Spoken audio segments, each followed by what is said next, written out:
ഇന്ത്യയിൽ ലോക്സഭാ ഇലക്ഷൻ ആരംഭിക്കാൻ ഇനി വളരെ കുറച്ച് ദിവസങ്ങൾ മാത്രമേ ബാക്കിയുള്ളൂ. ഇതിനിടയ്ക്കാണ് ഇലക്ട്രോണിക് വോട്ടിംഗ് മെഷീനുമായിട്ടൊക്കെ ബന്ധപ്പെട്ട് നിരവധി ആരോപണങ്ങളാണ് വരുന്നത്.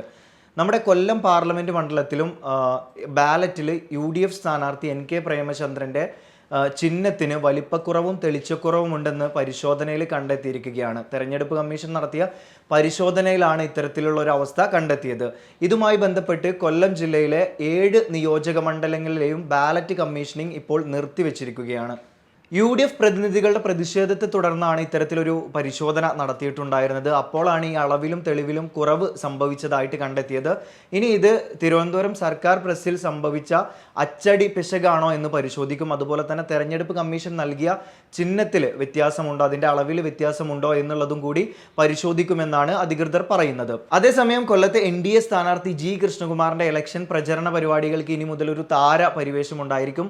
അദ്ദേഹത്തിന്റെ ഭാര്യ സിന്ധു കൃഷ്ണകുമാറും മക്കളായിട്ടുള്ള സെലിബ്രിറ്റികളായിട്ടുള്ള അഹാന കൃഷ്ണ ഉൾപ്പെടെയുള്ള മക്കളെല്ലാം തന്നെ പ്രചരണ പരിപാടികൾക്ക് ഇറങ്ങിയിട്ടുണ്ട്. വിവിധ സ്ഥലങ്ങളിൽ ഇന്നു മുതൽ അവർ പ്രചരണത്തിന് ഇറങ്ങിയിട്ടുണ്ട്. അദ്ദേഹം പറയുന്ന ഒരു കാര്യമുണ്ട്, UDF വോട്ടുകളിൽ നിന്ന് അടിയൊഴുക്കുണ്ടാകും, അത് തൻ്റെ വിജയത്തിന് കാരണമാവുമെന്ന് തന്നെയാണ് G കൃഷ്ണകുമാർ അടിയുറച്ച് വിശ്വസിക്കുന്നത്.